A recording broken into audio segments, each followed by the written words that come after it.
pepatah yang mengatakan bahwa pengalaman adalah guru yang terbaik. Namun akan sangat lebih baik jika kita bisa belajar dari pengalaman orang lain tanpa harus merasakannya terlebih dahulu. Untuk itu, selamat pagi teman-teman dan para pemirsa. Pagi hari ini saya dan kelompok saya ingin apa yang telah kami baca mengenai satu topik menarik di bidang research accounting, yaitu tentang bagaimana ada dua negara yang pernah bersusah payah untuk mengubah sistem akuntansinya dari cash basis menjadi accrual basis. Tapi mereka menerapkannya ini di sektor publik, yang tentunya itu akan memberikan satu tantangan lebih. Nah, untuk itu bagaimana perjalanannya? Nah, semoga apa yang kita bagikan hari ini bisa memberikan satu pencerahan, terutama bagi para pendengar yang kelak siapa tahu menjadi seorang pembuat kebijakan. Tidak panjang lebar lagi, sehari ini saya ditemani oleh 3 orang yang luar biasa, yaitu teman-teman saya di grup kelompok 3, mata kuliah teori akuntansi dan riset akuntansi keuangan. Yuk, mari kita lihat siapa saja yang bisa bergabung. Silakan Kak Hesti, Kak Sinta, dan Pak Andi, Pak Giandi, silakan. Iya, apa kabar semuanya? Itu Baik. Baik, sehat selalu dan semangat ya. Ya. Nah, teman-teman, ini 3 teman saya sudah hadir semua. Nah, hari ini kita mau coba kupas tuntas tentang satu artikel yang menarik yang dibuat oleh seorang yang bernama Hinman dan temannya bernama Connolly, ya. Nah, artikel ini diterbitkan di tahun 2010-2011-an dan ini menarik sekali karena ternyata niat saja tidak cukup untuk mengubah satu sistem akuntansi. Terkadang banyak sekali tantangan yang memang kita harus belajar dari artikel ini sehingga di ke depan tidak kita hadapi hal yang serupa lagi. Atau minimal kita bisa mendapatkan satu solusi dan inspirasi sehingga ke depan misi kita misalnya untuk mengubah sistem accounting di lingkungan kita itu bisa lebih berjalan dengan lebih baik. Untuk itu tidak panjang lebar lagi, kita masuk langsung ke bagian pendahuluannya. Kenapa artikel ini dikatakan menarik dan kenapa sih kita perlu mengupas tuntas isi dari artikel ini dan apa yang menjadi pertanyaan penelitian yang ingin kita jawab di pagi hari ini. Yuk, kita masuk. Silahkan waktu dan tempat saya berikan pada Kak Hesti. Terima kasih Kak Hani. Oke, artikel kali ini yang bakal kita bahas adalah accrual accounting in the public sector, not always taken, dari Hinman and Connolly tahun 2010 ya. Jadi riset ini membahas mengenai perpindahan dari akuntansi berbasis kas menjadi akuntansi berbasis accrual yang dipandang sebagai salah satu kategori New Public Management atau NPM yang dirancang agar sektor publik yang berfokus pada kinerja lebih mirip dengan bisa lebih mirip dengan bisnis. Nah, kemudian yang memotivasi peneliti itu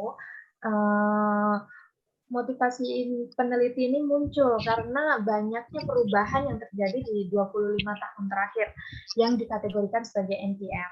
Nah, perubahan-perubahan ini telah diperkenalkan dengan kecepatan dan cara yang berbeda-beda dari sektor publik di seluruh dunia, termasuk di United Kingdom dan Republik Irlandia. Nah, perubahan ini kerap diperbincangkan itu mengenai perubahan sistem akuntansi berbasis kas menjadi sistem akuntansi berbasis accrual. Nah, perubahan ini dilakukan karena diyakini dengan melakukan perubahan tersebut, maka informasi yang dihasilkan akan lebih cepat untuk dalam pengambilan keputusan dan mengarah pada pengambilan keputusan yang lebih baik. Gitu. Nah, dari beberapa penelitian sebelumnya yang meneliti mengenai topik yang sama, itu menemukan bahwa beberapa negara itu, yaitu negara Australia, Selandia Baru, dan Inggris itu telah menanamkan NPM lebih cepat daripada negara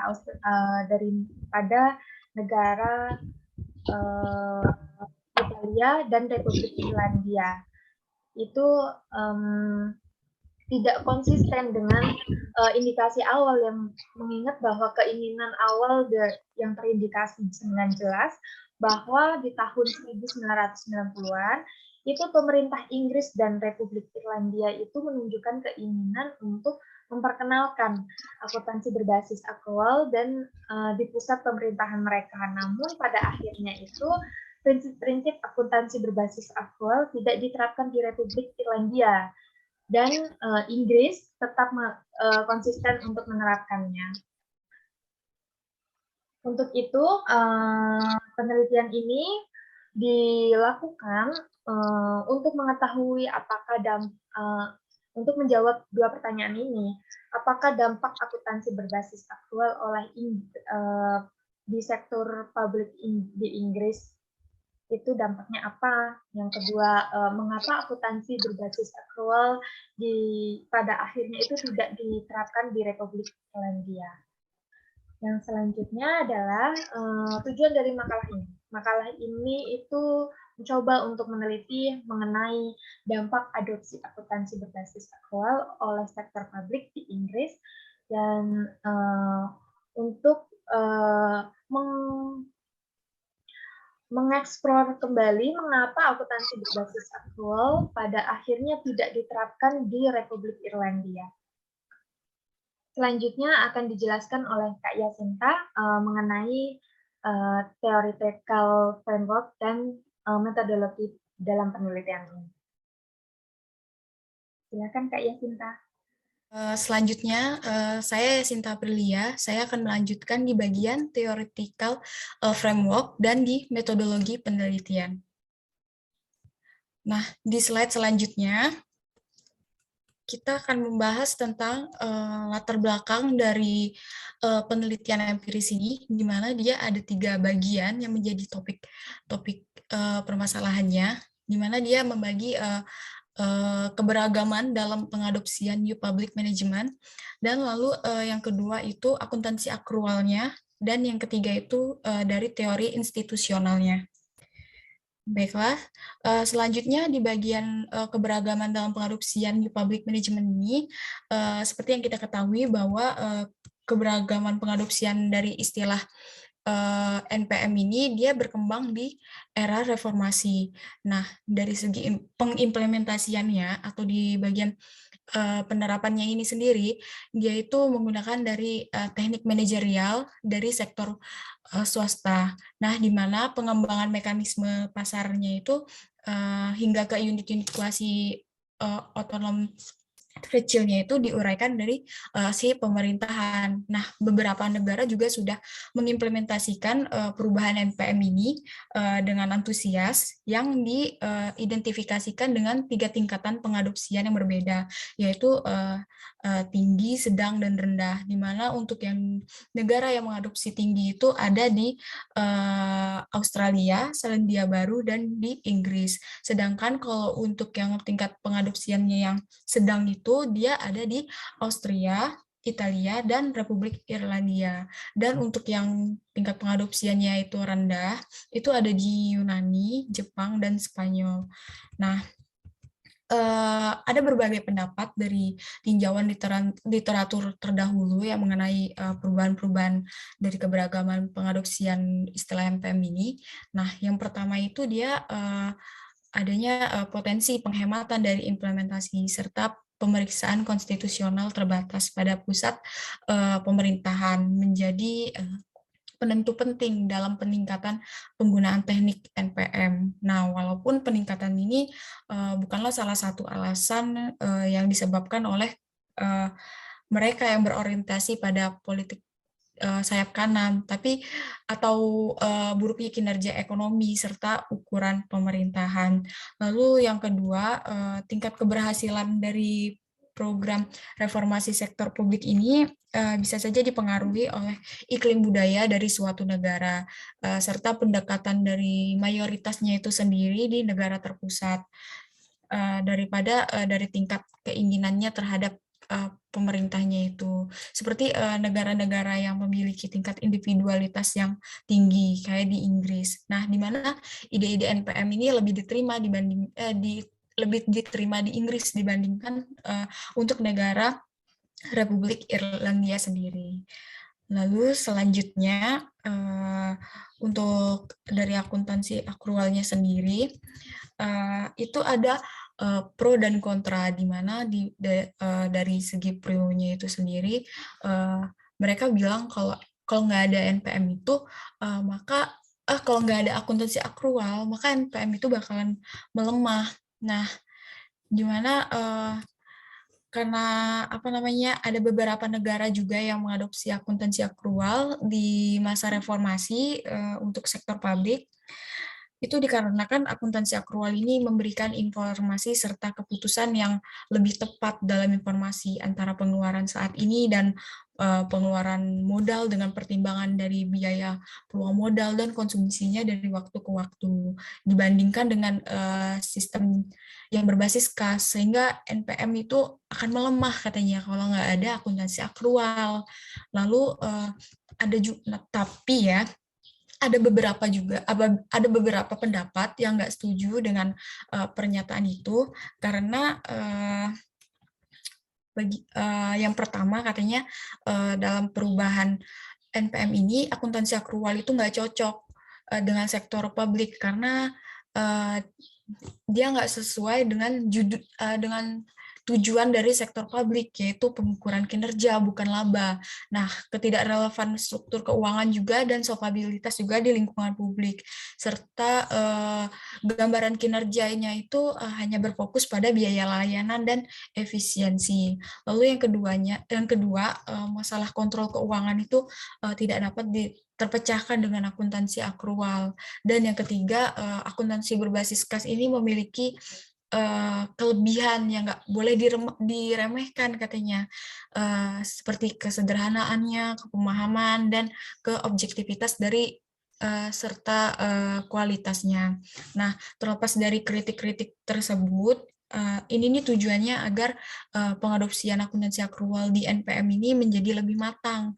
Nah, efisiensi dan efektivitas dari penerapan sistem akuntansi akrual ini penting sehingga timbul adanya tekanan-tekanan untuk mereformasi sektor publiknya, dan NPM ini dianjurkan kayak meniru sih dari praktik sektor swasta yang ditekankan pada kuantifikasi dan ke pengukurannya. Nah, baiklah, selanjutnya di slide selanjutnya itu dia untuk teori institusionalnya. Alasan dari untuk meningkatkan efisiensi dan efektivitasnya itu merupakan motivasi utama dalam perubahan di kebanyakan literatur NPM.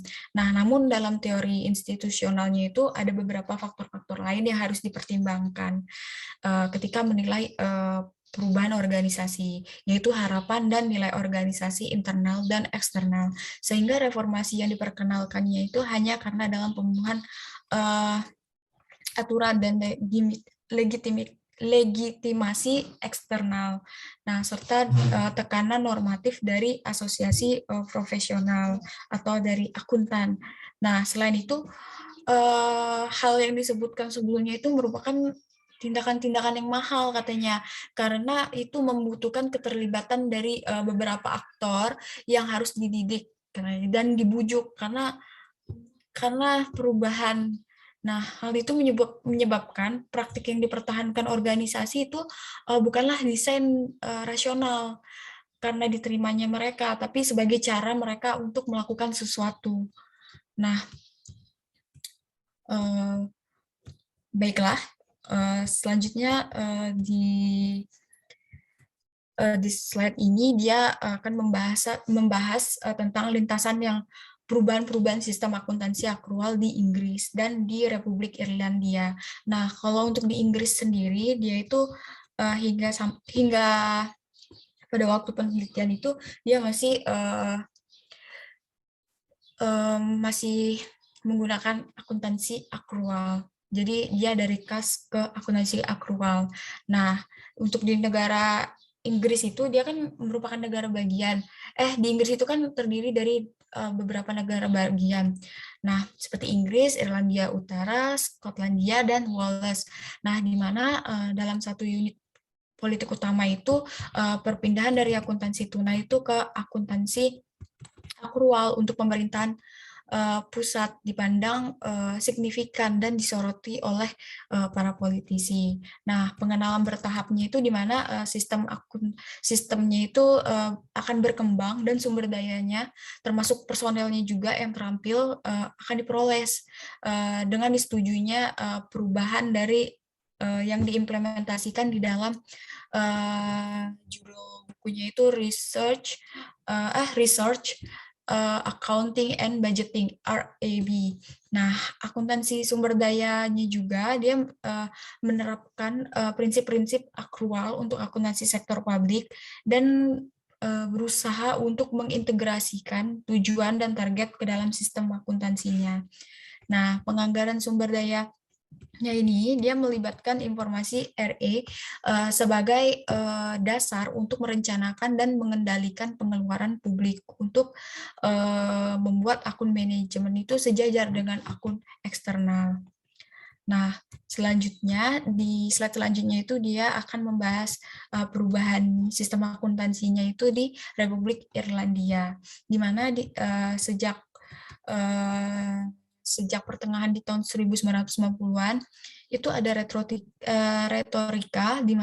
retorika berulang yang menganjurkan perlunya menanamkan akuntansi akrual secara lebih signifikan dalam sistem pelaporan dengan semua indikasi bahwa Republik Irlandia itu berada di jalur menuju perubahan akuntansi yang signifikan. Namun di tahun 2002 itu retorikanya itu sebagian besar menghilang dan dorongan untuk akuntansi akrualnya itu mulai mereda.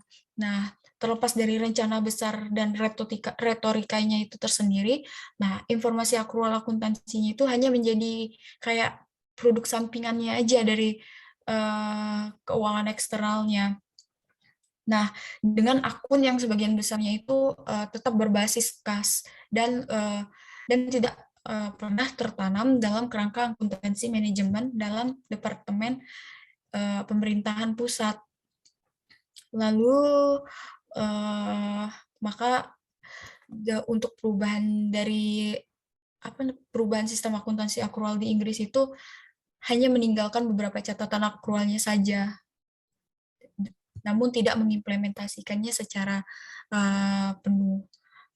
Nah, lalu untuk selanjutnya di slide ini dia penelitian ini menggunakan metodologi di mana penelitian ini menggunakan wawancara semi terstruktur dengan aktor kuncinya itu yang terlibat dalam pengoperasian sistem akuntansi departemen pada tingkat tinggi atau operasional akuntan. Nah, dan mereka itu terkait dengan perumusan, implementasi, dan tujuan kebijakan yang berkaitan dengan sistem akuntansi di Inggris dan Republik Irlandia. Nah, di mana untuk alasan logistiknya itu RAB-nya itu hanya dilaksanakan di seluruh Inggris, di mana wawancaranya itu dilakukan dengan aktor yang berbasis di Irlandia Utara, karena pengalaman sektor publiknya itu luas dan senioritas dalam pengetahuan teknisnya juga. Lalu untuk jalur yang dipilih di kedua yurisdiksinya itu juga sangat berbeda karena hal ini tercermin di dalam panduan wawancara, di mana kalau untuk di Inggris panduannya itu dia mengeksplorasi dampak pengenalan RAB beberapa tahun ke dalam operasinya, sedangkan untuk yang di Republik Irlandia dia hanya menyelidiki alasan mengapa, walaupun pernyataan resminya itu sebaliknya dan perubahan akhirnya sangat terbatas. Nah, kebanyakan orang yang diwawancarai di Inggris ini adalah akuntan yang memenuhi syarat, sedangkan kalau untuk di Republik Irlandia itu hanya sebagian kecil yang merupakan bagian dari operasional akuntan. Nah, jadi jumlahnya itu jauh lebih sedikit dibandingkan dengan di Inggris. Dan untuk akuntannya yang memenuhi syarat itu yang dipekerjakan di sektor publik. Untuk Republik Irlandia itu sebagian besarnya posisinya itu diisi oleh pegawai negeri. Nah, untuk hasilnya dapat dilihat di tabel 3 dan di tabel 4 untuk di tingkat yang individual dan di tingkat organisasi. Baiklah, selanjutnya untuk di bagian pembahasannya, hasil dan pembahasannya akan dijelaskan oleh Kak Hani. Terima kasih. Ya, baiklah, terima kasih Kak Sinta untuk pemaparan framework-nya dan pemaparan desain metodologinya. Kini tiba saatnya kita akan sampai ke bagian hasil dan pembahasan. Nah, di bagian hasil dan pembahasan ini, kita ingat kembali, kita punya 2 research question yang akan kita coba jawab berdasarkan dari paper yang dibuat oleh Hinman dan Connolly ini. Nah, yang pertama itu adalah apa dampak adopsi akuntansi berbasis akrual oleh sektor publik di Inggris, dan yang kedua adalah mengapa akuntansi berbasis akrual pada akhirnya tidak dilanjutkan penerapannya di Republik Irlandia. Yuk kita mulai, kita masuk ke yang pertama. Nah, ketika kita mau membicarakan tentang pertanyaan yang pertama, itu kita akan ingat lagi ini adalah bagian dari yang Kak Sinta bahas, bahwa bagaimana sejarahnya Inggris berupaya untuk memulainya, dari mulai memutuskan untuk menerapkan accrual basis untuk menggantikan cash basis mereka, runut sampai ke tahun 2003 sampai 2004 yang dikatakan mereka sudah fully implemented RAB, ya, berarti Resource Accounting and Budgeting. Nah, itu yang mereka akan perlihatkan apa sih suka dukanya ketika mereka berusaha untuk menggantikan cash basis mereka menjadi accrual basis di sektor publik mereka. Nah, pertama, kita tadi sudah mendengar metodologi penelitiannya, salah satunya adalah dengan melakukan wawancara. Kali ini di UK atau kita sudah melakukan peneliti ini sudah melakukan wawancara aktor penting yang terlibat proses penerapan RAB ini. Nah, ternyata inilah hasil-hasil dari wawancara yang bisa kami bagikan dan kami simpulkan. Pertama, nah responden yang di wawancara itu menyatakan sebenarnya ketika mereka pertama kali memutuskan untuk menerapkan RAB atau Resource Accounting and Budget, ternyata mereka tuh menemukan 3 tantangan. Yang pertama, itu adalah skill akuntansi yang tidak memadai. Bagi itu reader, baik itu juga mereka-mereka yang berusaha untuk menyajikan informasi tersebut gitu. Lebih banyak mereka yang memiliki skill akuntansi yang tidak memadai daripada yang memadai. Sehingga ini juga cukup menjadi tantangan karena menyulitkan kelancaran dari penerapan RAB ini. Kemudian saat itu ketika pertama-tama mereka menggunakan atau menerapkan RAB ini, ternyata mereka menemukan bahwa tingkat penggunaan informasi akrual itu masih rendah untuk di awal-awal. Tidak terlalu menjadi sesuatu hal yang urgent untuk diterapkan. Nah, lalu mereka mengapa berusaha untuk menerapkan ini? Ya karena mereka memiliki semangat keberhasilan atau semangat praktek dari NPM, New Public Management. Nah, itu membuat semangat itulah yang membuat mereka memutuskan, ayo mari kita terapkan. Nah, kemudian mereka juga menemukan kok ada perubahan biaya sistem akuntansi, di mana sebenarnya mereka masih belum bisa memprediksi secara jelas berapa biaya perubahan sistem akuntansi yang memang mereka harus keluarkan. Nah, itu hasil wawancara yang pertama. Nah, yang kedua, peneliti ini memberikan kabar baik.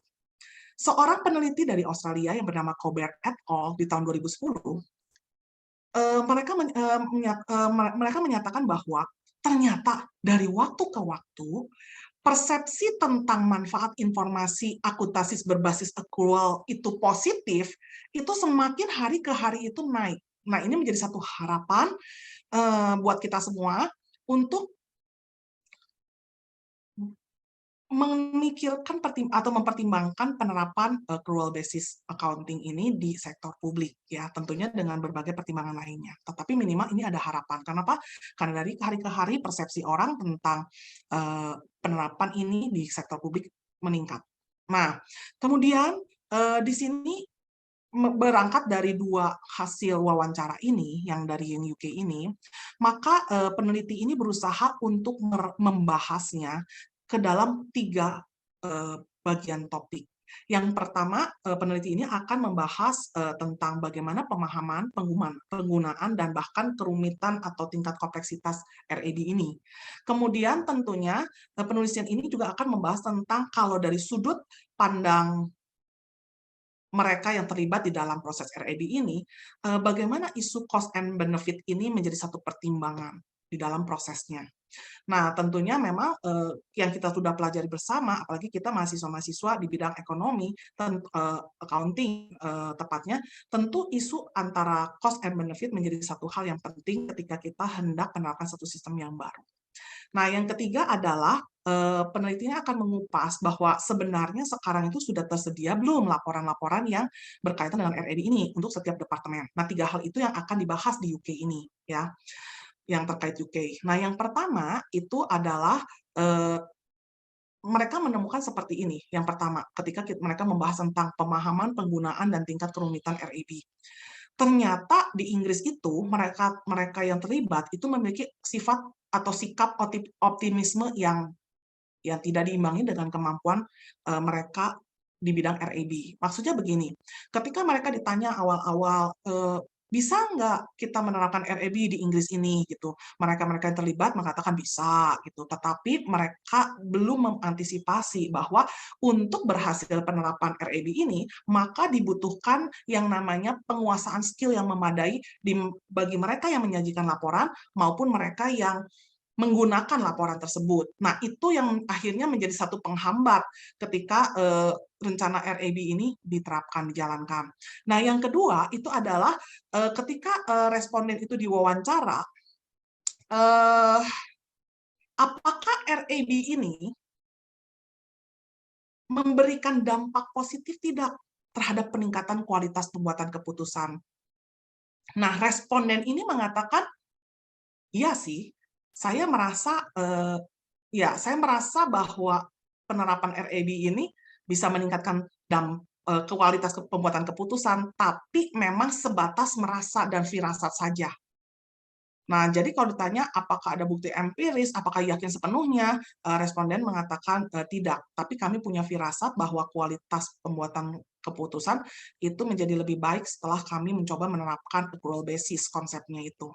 Nah, lalu yang ketiga, departemen ternyata ketika melihat atau menerapkan yang namanya accrual basis ini, ternyata data-data yang dihasilkan oleh informasi yang berbasis accrual basis ini, itu membuat mereka tuh lebih sadar berapa aset sesungguhnya yang mereka miliki atau yang mereka kelola. Apakah informasi ini menjadi lebih baik buat mereka? Mereka tidak mengatakan bahwa itu lebih baik atau lebih buruk, tetapi mereka mengatakan kami menjadi lebih sadar berapa, atau departemen-departemen akan menjadi lebih sadar berapa aset yang sudah ada di tangan mereka dan siap mereka kelola gitu. Nah, kemudian berikutnya temuan kami juga menunjukkan dari hasil wawancara, temuan dari paper ini tentunya, itu bahwa ketika mereka memutuskan untuk menerapkan RAB, maka mereka menemukan bahwa lingkungan yang mengimplementasikan RAB itu menjadi lingkungan yang lebih kompleks. Ya tentu, karena informasinya juga lebih kompleks. Nah, yang berikutnya, sebagian dari departemen yang masih menggunakan cash basis pada praktiknya, tetapi diwajibkan untuk membuat pelaporan berbasis accrual, maka itu membuat mereka memiliki 2 sistem accounting. Ya, nah itulah yang 2 sistem akuntansi itu yang membuat mereka terkadang cukup berat ya untuk menghasilkan 2 jenis laporan. Nah, dan ketika kita bicara tentang, baiklah kalau gitu kita lihat dari cost and benefit. Kalau tadi kita bicara dari bagaimana pemahamannya, tingkat kerumitannya, dan dampak RAB itu. Tapi kalau dilihat dari cost and benefit, bagaimana pendapat dari para orang-orang yang kita wawancara? Ternyata mereka bilang, sebenarnya sih setelah sudah dilihat secara garis besar, akhirnya kami mempertimbangkan bahwa memang ada value added, tapi tidak sebanding dengan cost yang mereka keluarkan. Itu kata mereka. Nah, kemudian mereka juga mengatakan bahwa kembali lagi, kalau dilihat dari kondisi di mana penggunanya juga terbatas karena memang mereka-mereka yang memiliki pengetahuan akuntansi berbasis accrual di lingkungan sektor publik itu cukup sangat terbatas, maka akhirnya keberadaan dari penerapan accrual basis ini tidak menjadi optimum manfaatnya buat mereka. Nah, itu dari cost and benefit. Nah, lalu kalau ketika ditanyakan tadi dari faktor ketiga, yaitu jadi tersedia tidak laporan-laporan tadi itu di departemen. Nah, pewawancara ini mengatakan sebenarnya sih hampir seluruh departemen sudah menerapkan, kan yang namanya juga diwajibkan ya. Tapi itu berlaku 3-4 tahun belakangan, sebelumnya belum ada gitu ya. Nah, belum banyak yang menerapkan accrual basis di lingkungan sektor publik di departemennya. Nah, tetapi ini menjadi tantangan baru buat mereka. Karena itu kami punya tantangan, yaitu kami harus menyediakan setiap bulan dan triwulan laporan-laporan yang berkaitan dengan REB ini yang berbasis accrual basis, dan itu menjadi satu pekerjaan dan tantangan tambahan mengingat pekerjaan mereka yang sudah cukup padat selama ini. Nah, itu hasil wawancara dari aktor-aktor yang terlibat secara signifikan di dalam proses penerapan REB. Nah, teman-teman, ini pertanyaan pertama berarti sudah terjawab ya. Berarti bagaimana sih kesannya dan manfaatnya REB, dampaknya REB terhadap UK yang sudah hampir fully untuk menerapkan yang namanya REB. Nah, bagaimana dengan Irlandia? Kenapa? Nah, ini pertanyaan keduanya adalah kenapa Irlandia memutuskan untuk stop? Kami tidak akan lebih memperdalam untuk menerapkan accrual basis. Nah, ternyata Irlandia mengatakan seperti ini.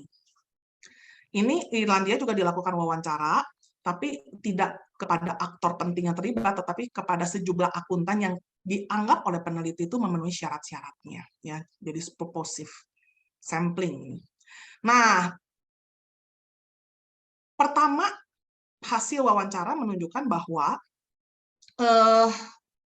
awal-awal mereka ketika mendengar nama REB dan ketika mereka mengatakan melihat bahwa oh ada accrual basis untuk accounting bagi sektor publik, itu mereka antusias sebenarnya. Makanya dua negara ini di awalnya mereka sama-sama berjuang untuk melakukan REB.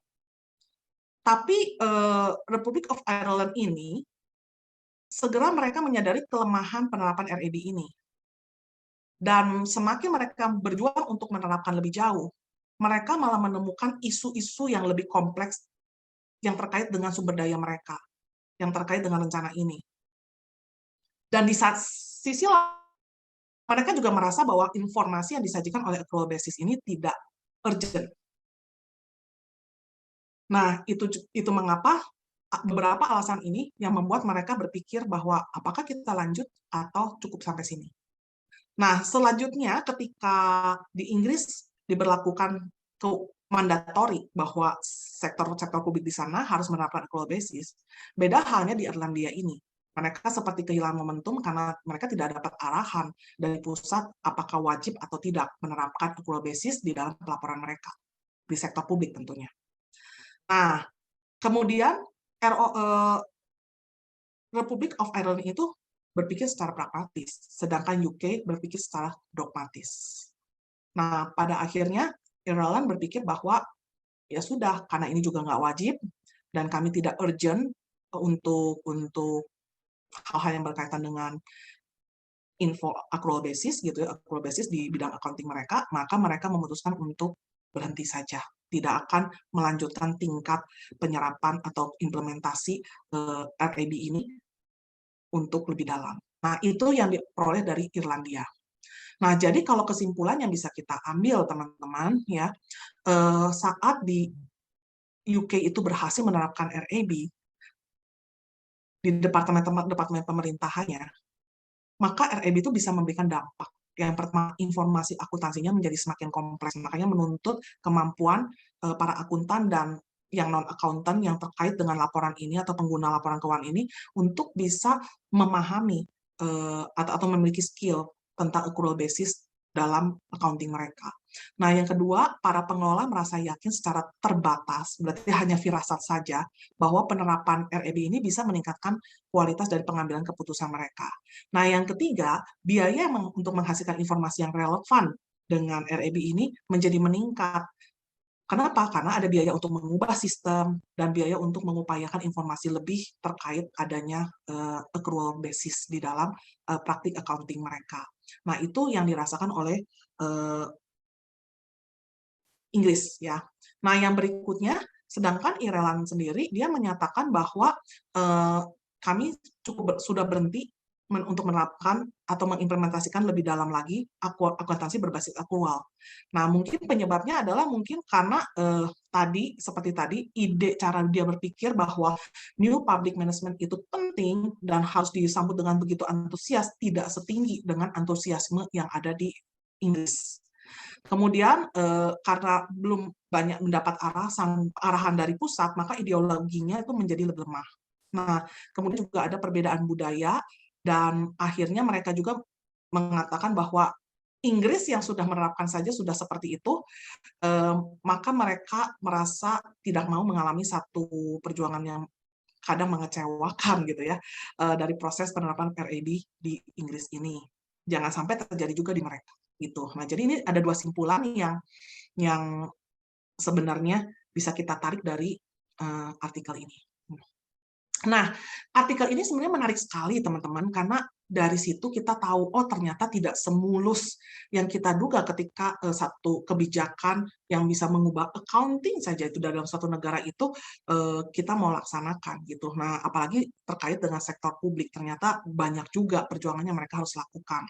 Nah, sehingga paper ini, ketika sudah membaca paper ini, akhirnya kami menyimpulkan bahwa ada implikasi yang diberikan oleh peneliti, yaitu pertama implikasi bagi dunia akademis, yang kedua implikasi bagi praktisi. Nah, kalau untuk dunia akademis sendiri, sebenarnya makalah ini bisa menjadi landasan literatur empiris bagi penelitian selanjutnya, ketika mereka ingin meneliti tentang penerapan kebijakan baru di bidang akuntansi di dalam sektor publik. Dan menarik sekali, sebenarnya kita tuh bisa meneliti dengan data-data cross countries, karena kita bisa menganalisis sektor publik dan membandingkannya dari berbagai macam negara. Nah, implikasi yang bagi dunia praktis sendiri adalah ketika berbagai peneliti akhirnya menghasilkan penelitian-penelitian dengan topik seperti ini, maka sebenarnya ini adalah bisa menjadi pedoman buat mereka ketika mereka harus mengganti kebijakan accounting mereka, terutama di sektor publik. Nah, mereka bisa belajar dari kisah keberhasilannya, dan mereka bisa belajar juga dari kegagalan atau dampak yang tidak diharapkan yang terjadi, sehingga mereka tidak mengulangi langkah yang sama lagi. Nah, itu implikasi bagi dunia praktis. Nah, teman-teman, jadi kalau mau dibilang, berarti ini bisa jadi landasan untuk penelitian selanjutnya enggak? Oh, tentu. Kenapa? Karena kalau kita lihat dari usia artikelnya sendiri, ini adalah artikel yang diterbitkan di antara tahun 2010-2011 gitu ya.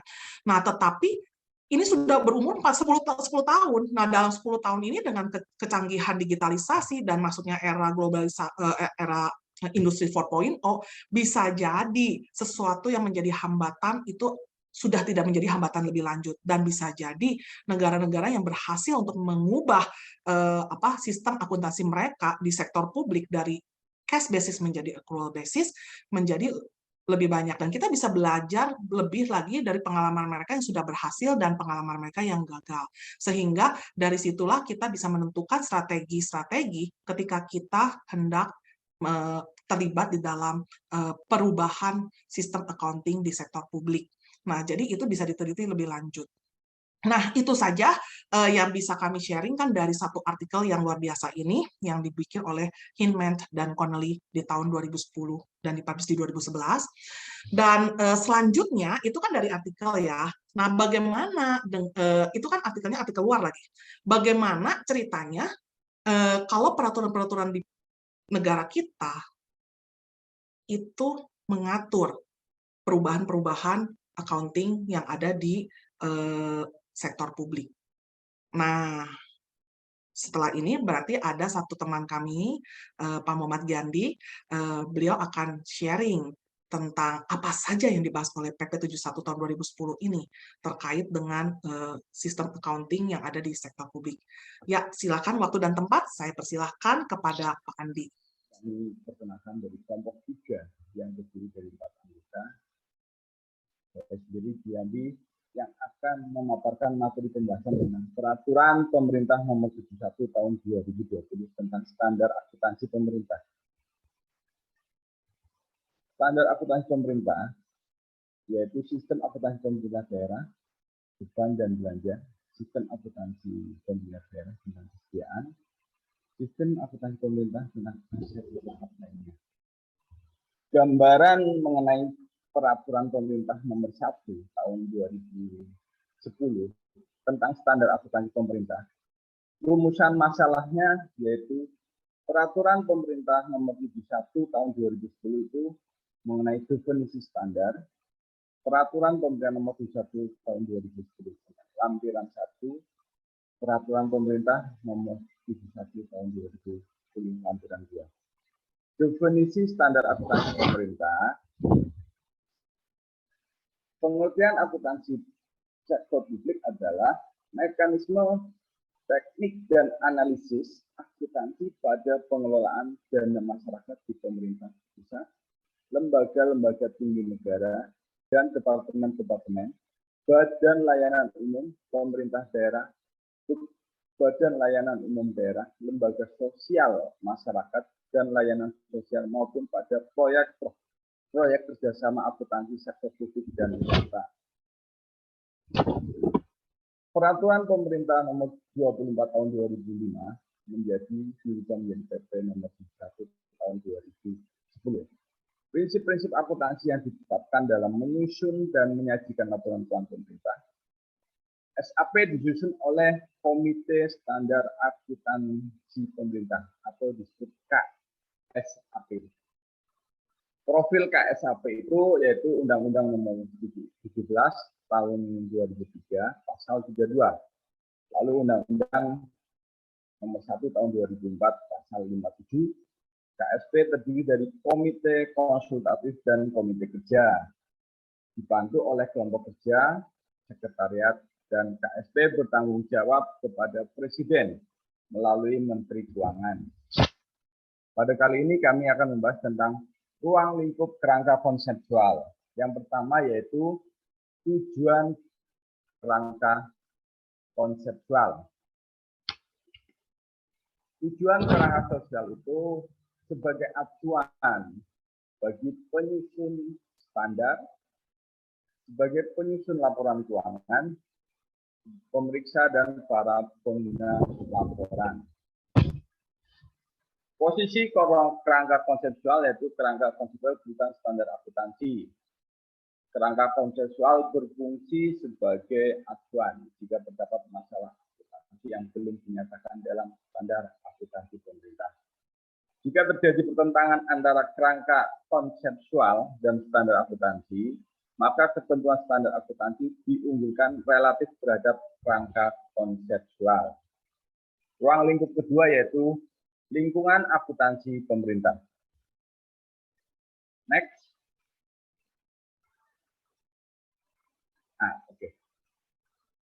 Ruang lingkup kerangka konseptual yang kedua yaitu lingkungan akuntansi pemerintah. Ciri utama struktur pemerintah dan pelayanan yaitu bentuk umum pemerintah dan pemisahan kekuasaan. Sistem pemerintahan otonom dan transfer pendapatan antar pemerintahan.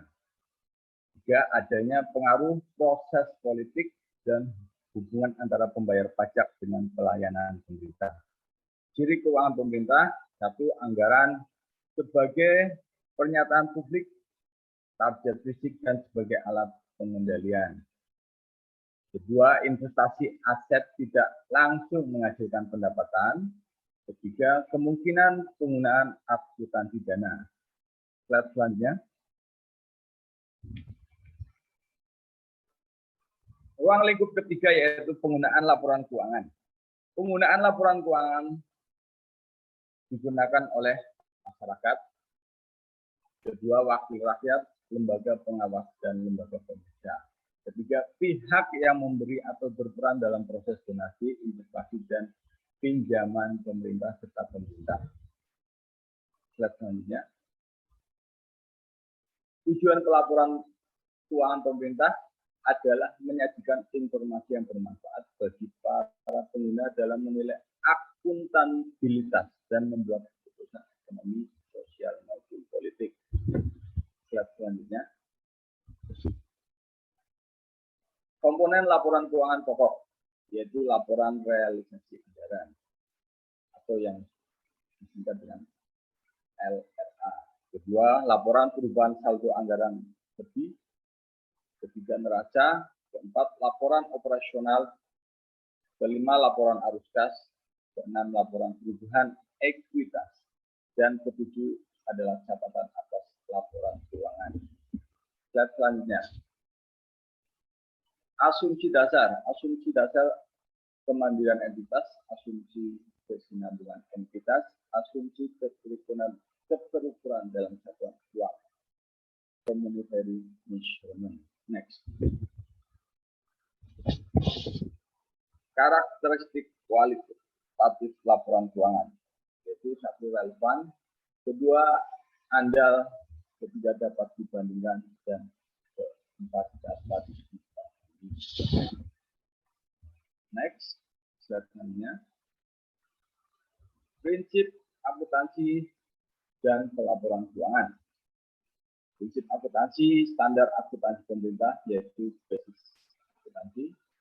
Prinsip nilai historis, prinsip realisasi, prinsip substansi mengungguli bentuk formal, prinsip periodisitas, prinsip konsistensi, prinsip pengungkapan lengkap, dan prinsip penyajian wajar. Slide selanjutnya. Basis akuntansi.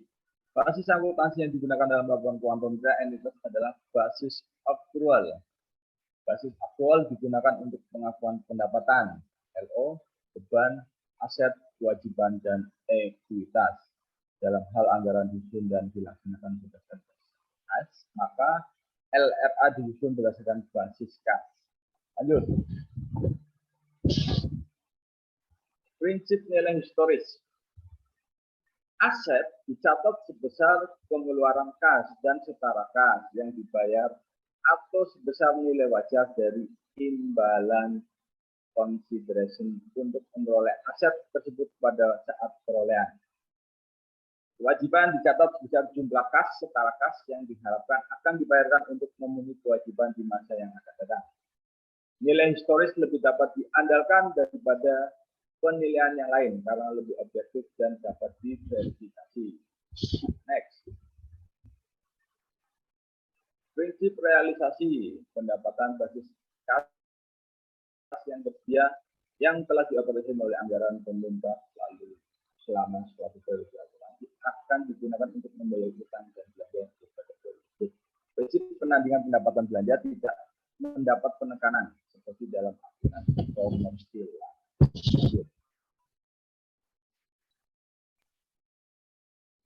Slide selanjutnya. Substansi mengungguli bentuk formal. Peristiwa harus dicatat dan disajikan sesuai dengan substansi dan realitas ekonomi, bukan hanya mengikuti aspek formalitas. Slide selanjutnya. Pengakuan aset. Aset diakui pada saat potensi ekonomi masa depan diperoleh dan mempunyai nilai yang dapat diukur dengan andal. Aset dalam bentuk piutang diakui ketika hak klaim untuk mendapatkan arus kas masuk atau manfaat ekonomi lainnya dari entitas lainnya telah atau tetap masih terpenuhi dan nilai klaim tersebut dapat diukur atau diestimasi. Aset dalam bentuk kas yang diperoleh pemerintah, titik pengakuannya memerlukan pengaturan yang lebih rinci. Slide selanjutnya.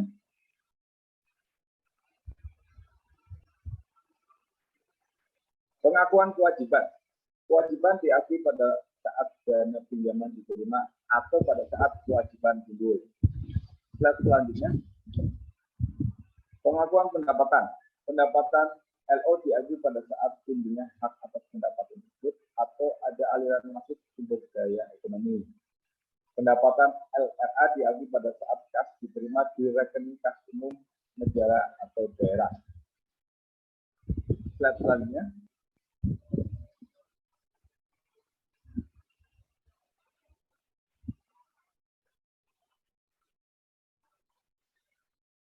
Slide selanjutnya, Isti.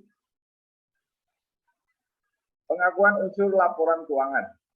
Pengukuran adalah proses penetapan nilai mata uang untuk mengakui dan memasukkan setiap pos dalam laporan keuangan menggunakan nilai perolehan historis. Aset dicatat sebesar pengeluaran atau penggunaan sumber daya ekonomi atau sebesar nilai wajar dari imbalan yang diberikan untuk memperoleh aset tersebut. Kewajiban dicatat sebesar nilai wajar sumber daya ekonomi yang digunakan pemerintah untuk memenuhi kewajiban yang bersangkutan. Slide selanjutnya.